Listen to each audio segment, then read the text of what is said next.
बिस्मिल्लाहिर्रहमानिर्रहीम। वेंदियां अखां ते सुनदियां कन्नां नूं आब दी तरफों सलाम पेश किया जाता है ते नाल ही दिल दी ताह गहराइयां नाल सारे मेरे व्यूअर्स नूं ईद मुबारक और दिली दुआ वा कि अल्लाह पाक तुहानूं इस ज़िंदगी दे विच हज़ारां दिन देखने नसीब फरमाए और हसी खुशी अपनी ज़िंदगी गुजारो। अल्लाह पाक सारे सेहत तंदुरुस्ती वाली लंबी ज़िंदगी ता फरमाए।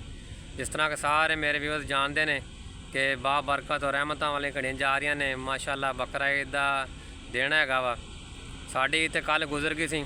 असी सऊदी अरब मौजूद है मैं इस टाइम। तो पाकिस्तान, इंडिया, बांग्लादेश, नेपाल जिथे भी अज ईद मनाई जा रही है। अल्लाह पाक सारे अपनी ज़ुम्मा च रखे तो सारे मेरी तरफों बहुत बहुत दिली ईद मुबारक हो।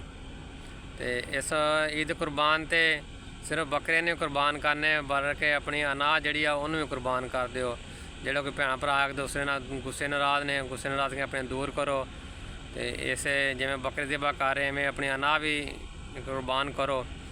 तो सब तो ज़्यादा जी खुशी वाली गल है कि अखलाक नाल एक दूसरे नाल रहना सहना गरीबों का ख्याल रखना जोड़ा बहुत जरूरी है वा। खुद भी गोश्त खाओ ईद कुर्बान का तो अपने हमसाया दो, गरीब गुरबा भी तकसीम करो, उन्होंने दुआवां लो, उन्होंने भी अपनी खुशियों के नसी अपना शामिल करो ताकि गरीब लोग जोड़े ने वो भी खुशियाँ वंड सकन तुहाडे नाल। इस तरह अल्लाह पाक की ज़ात जी बहुत खुश होंदी है क्योंकि तुसीं अगर अल्लाह पाक के बंदियां नाल शाई करोगे तो अल्लाह पाक उसका सिला तुहानूं बेहतर देगा। अल्लाह पाक तुहाडे नाल भी अच्छा सलूक करेगा। जिस तरह कि अल्लाह पाक फरमांदा कि बंदे तू मैनूं तन्हाई च याद करदा तो मैं तेनों बेहतर महफल याद करदा। फरिश्ते की महफल अल्लाह पाक इंसान नूं याद करदा है ना। अल्लाह पाक किसी मुकाम ते नहीं भुलदा। तो इस करके तुसीं जिहड़ा वा लाजमी अपनी खुशियां च उन्हां नूं भी शामिल करो। ये अल्लाह पाक नूं ना तो तुहाडा गोश्त पहुँचता तो ना खून पहुँचता है। अल्लाह पाक सिर्फ नीयतां देखदा है कुर्बानी दियाँ। हज़रत इब्राहिम अलैहिस्सलाम और उन्होंने बेटे हज़रत इस्माइल अलैहिस्सलाम की कुर्बानी दे सानूं सिर्फ एक बकरा दुंबा ही याद रह गया। बाकी असीं जिहड़ियां उन्होंने गल्लां बातां वो सब भुल गए हैं। उन्होंने भी याद रखो तो गोश्त जिहड़ा वा वो ज़्यादा से ज़्यादा तकसीम करो ताकि जिन्ने भी गरीब गुरबा ने वो भी ऐसे जो खा सकन जो पूरा पूरा साल नहीं खा सकते है। असीं तो सऊदी अरब कल ईद मना ली हैगी है। सानूं तो गोश्त की खुशबू भी कोई नहीं आई थी तो मार्केटों मुल लिया के पका के खादा है। सुनते सी आवाम को सऊदिया गोश्त बहुत होंदा, कुर्बानियां उत्थे बहुत होंदियां ने, गोश्त आवाम को खादा नहीं आंदा है। लेकिन कोई नहीं बस एवं सुन चीज़ है। जिमें कहते ना ढोल जोड़े दूर तो सहाने लगते है लागे होने तो कहना कान ही खाते है। इस करके जो बंदा आए तो फिर ही पता लगता है कि हिसाब किताब कि मरूदा कि। लेकिन इतने कोई नहीं बस सिर्फ गल्लां बातां तक ही है वा। तो तुसीं इस तरह ना करिया जे अपने गरीब गुरबा नूं जिहड़ा लाजमी दिया जे। अल्लाह पाक तुहानूं सेहत तंदुरुस्ती देवे, हमेशा अपनी हिफ्ज़-ओ-मान च रखे। मिल जुल के सारे भैन भरा अपनी खुशियां जिहड़ियां इंजॉय करिया करो। अल्लाह पाक सारिआं नूं हमेशा अपनी हिफ्ज़-ओ-मान च रखे, हसदे खेडते रहो।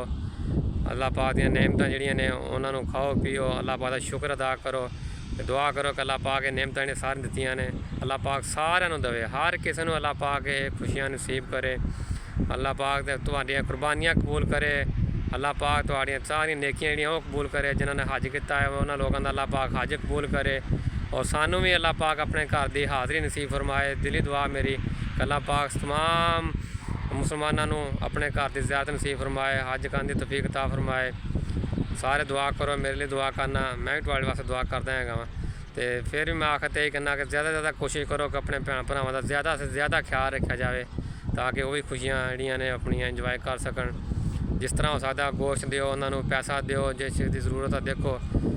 कोई भाभी आ, कोई सुन्नी आ, कोई देवबंदी आ, तुहाडा हमसाया जो भी है लेकिन उस बारे तुहानूं उस बारे नहीं पूछा जाएगा कि वो की सीगा या तुसीं की सीगे।